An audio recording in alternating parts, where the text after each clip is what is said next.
My brothers and sisters, today the Holy Trinity Church at Tuticorin is celebrating their 271st year anniversary. About 270 years ago, the church was built on this soil. Therefore, our Holy Trinity Church has a rich tradition, glorious history, and a proud heritage. On this day, we are going to meditate on the subject Holy Trinity. Being today is the Trinity Sunday, and since our church has been named after the Holy Trinity, I deem it fit to meditate on the doctrine of divinity, Holy Trinity. In the church for several centuries, the doctrine of Trinity is one of the most controversial subjects. Trinity is the theological term applied to God to indicate His perpetual existence as three distinctive persons, the Father, the Son, and the Holy Spirit, who nevertheless remaining one indivisible God. Those who oppose to the doctrine of Trinity strengthen their arguments by saying that the term Trinity does not appear in the Bible even once. It is true, though the word Trinity is not found in the Bible, the doctrine of Trinity is very much biblical. It is an important doctrine in the Christian church. The word Trinity was first coined by Bishop Tertullian of Carthage in the 2nd century in order to explain that God is one in three. Christianity is not a pantheism or polytheism. It is a monotheistic religion. Monotheism means belief in one God. Both Old Testament and New Testament clearly teach the belief of one God. Moses writes in Deuteronomy, Jehovah is God and no one else beside him. Again he writes, Jehovah our God is one Jehovah. Paul tells, for God is one and there is one mediator of God and of men, the man Christ Jesus. Though the Bible claims God is one, the aspect of Trinity is implied in the Bible. In this epistle to Titus, Paul writes, God poured out the Holy Spirit abundantly on us through Jesus Christ our Savior. In the 2nd epistle of Corinthians, Paul writes, may the grace of our Lord Jesus Christ and the love of the Father and the fellowship of the Holy Spirit shall be with you all. This is the last verse of the epistle of 2 Corinthians. It means it is the closing greetings of St. Paul to the church of Corinth. In these verses, Paul refers three persons, the three persons of the Godhead, the Father, Christ, and the Holy Spirit. Peter tells, according to the foreknowledge of the God the Father, in sanctification of the Spirit, unto obedience and sprinkling of the blood of Jesus Christ, the grace to you and peace be multiplied. In the Bible we come across the fact that God Himself declares of His compound unity. In the creation narrative, Godhead says, let us make man in our image. Note the plural in the expression. It does not say, let me make a man in my image. It says, let us make man in our image. After the fall of man, God declares that the man has now become one among us. As and the words as and our are plural personal pronouns. In John's Gospel, chapter 4, verse 25, Jesus tells, If a man loves me, he will keep my word, and my Father will love him, and we will come to him and make our abode with him. Note here the usage of plural words, we and our. Jesus did not say, I will come to him and make my abode with him, but he says, we will come and make our abode with him. These verses reveal that we Christians are not worshipping three gods, but one God of three distinctive personalities, Father, Son, and the Holy Spirit. In the Bible, God using human terms in such a way, the Father, the Son, and Holy Spirit, for our benefit, for our understanding. It is the grace of God accommodating himself understandable to the human limitations and human comprehension. It is like a human father trying to explain the complicated things to his little child. For instance, the average layman does not understand the dreadful mysteries involved in the manufacture of nuclear weapons. But the fact remains unchanged that the whole world believes in the awful possibility of the danger that is associated with the nuclear weapons. In the same way, no human being can understand the mysteries of the doctrine of Trinity. Yet, on the authority of the Word of God, we can enjoy the blessing of God, the Godhead, even though we are not able to comprehend the doctrine of Trinity. The very common mistake made by those who are opposed to Christianity is that they are attempting to understand the doctrine of Trinity mathematically. Is it not ridiculous to comprehend the Almighty by means of some mathematical formula? The objection begins with a mathematical understanding, 1 plus 1 plus 1 equal to 3. In solving any problem, the answer would be correct only if sum is correct. Unfortunately, here the sum is wrong. The Bible never advocates a theory that Christian believes Father plus Son plus Holy Spirit equal to God. Let us set the sum in a different way. 1 into 1 into 1 equal to 1. Even a small child would know the difference between these two sums. The doctrine of Trinity is not set out to the number of gods, but to explain the greatness of God, the greatness in his dimension, and the greatness in his magnitude. God the Father, God the Son, God the Holy Spirit make up what is called the Trinity. All the three are the same in nature, same in essence, and same in purpose. Each member of Trinity has his own function, but they make up the Trinity. Many scholars of the Bible try to explain the Trinity in their own ways.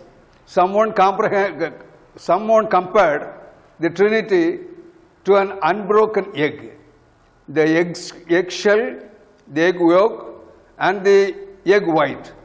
They are three distinctive parts, yet they are all representing one egg. Another illustration is the apple. The fruit skin, flesh, and the seeds all comprise the apple. Just as the Father, the Son, and the Holy Spirit all comprise one God. Both the illustrations have the same weakness. The parts of egg or the parts of apple is considered independently. They are not egg or it is not an apple. By contrast, each person of Trinity taken independently, they are still God.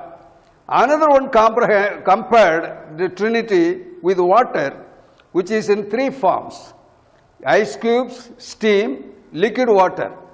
All different forms, but the component is H2O. One oxygen atom and two hydrogen atoms, the same components. St. Patrick of Ireland explained the Trinity with a shamrock leaf. Shamrock is a plant with 3 sides in a single leaf. The 3 sides of the shamrock represent the Father, the Son, and the Holy Spirit, but at the same time, they are all one shamrock leaf. Whatever the amount of examples or illustrations I would try to give, you might find it difficult to understand the doctrine of Trinity. In fact, an infinite God cannot be fully explained by means of finite illustrations. Therefore, it would be wise if you just believe as the church forefathers have believed. Billy Graham has written a wonderful book on the Holy Spirit. That is one of the best books I have ever read on the subject Holy Spirit. In that book, while explaining the Trinity, Billy Graham confesses that he is not able to comprehend fully the doctrine of Trinity. He further says that he might be able to understand the mystery of Trinity only when he would be in heaven with the Lord after his days in this world are over. Nevertheless, he records his strong faith in Trinity for the simple reason that all the church forefathers believed the doctrine of Trinity. Trinity can be defined: God is one in essence and 3 in person. This definition expresses 3 crucial truths. First, the Father, the Son, and the Holy Spirit are 3 distinct persons. Secondly, each person is fully God.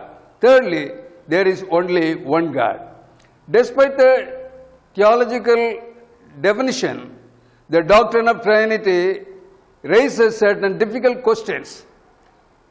First, how can God be both 1 and 3? Second, is the Trinity a contradiction to the monotheism?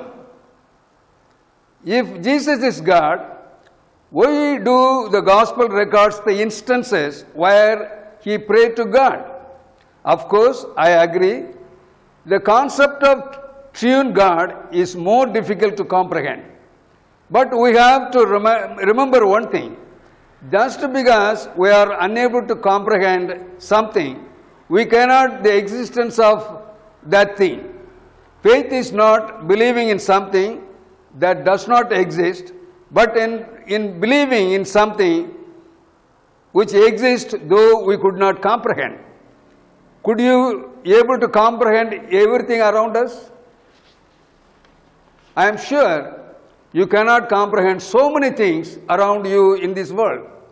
Do you know what is electricity?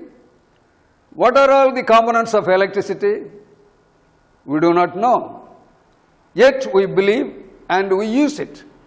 Take out the microscope and look into the molecules and atoms which are not visible to our naked eyes. Atoms are the building blocks of matter. All the matter around us and including our own body are made up of various combination of atoms. Though we are able to read the theory connected with atoms, they are just incomprehensible to our mind. Yet we believe because they are real. Take out a telescope and turn towards it to the starry skies and penetrate your vision into the heavenly bodies. The age and the vastness of the cosmos are awesome. They are beyond the reach of human brain. The time and vastness of the universe are incomprehensible to our mind. Yet we believe and we live in this universe because they are real. Take for instance your own body. Your body itself is a marvelous mechanism full of mysteries. If you are a doctor, you will vouchsafe my statement. You and I are undoubtedly tripartite, body, mind and spirit, yet you remain as one entity. When we ourselves are a great mystery, we are not able to decipher the mystery of the finite man. Then how can we possibly solve the mystery of the infinite God. You and I are mutually seeing only the physical body composed of flesh, bone and blood. I could not see or understand what you are thinking or what you are feeling. So also you about me. I could not see who you are really. And similarly, you could not see what really I am. Therefore, you and I are mystery to each other. Therefore, let us not dissipate our energies in unnecessary arguments. Our Creator is an awesome God. He cannot be contained in verbal descriptions. Neither could you limit Him within a telescope or a microscope. Your little mind is too little to comprehend the mysteries of Godhead. Here I am reminded of the story. Once two Christians died at the same time. They belonged to different denominations with contradictory belief on the doctrine of Trinity. When they reached the entrance of heaven, one of them said, I am going to see today the Father, the Son and the Holy Spirit. The other man said, don't be silly.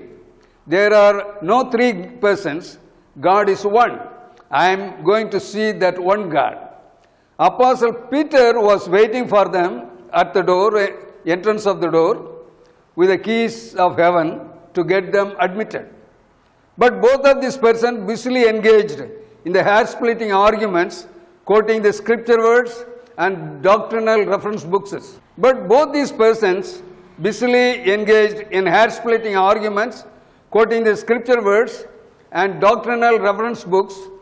There seemed to be no ending of their arguments. While both were actively engaged in their arguments, another man came. He asked them, where is the door to heaven? They showed him the direction to heaven, and then they continued their arguments. The other person walked past these arguing Christians and stood before the door. Peter verified his credentials and admitted him into heaven. Since the day's work was over, Peter closed the door to heaven and went home. However, these two Christian believers still engaged in the argument. Since the day's work was over for Peter, he closed the heaven's doors and went home. However, these two Christian believers still engaged in the argument, still unaware that Peter closed the door and went home. Yes, today many intellectual Christians arguing with one another with the intelligence of their little brains. But the simple believers who accepted Christ through them bypass them and enter into heaven happily. Remember, your little brain is too small to comprehend the things of infinite. Jesus appreciates the childlike faith in a believer. I am not advocating superstitious belief, but a childlike faith.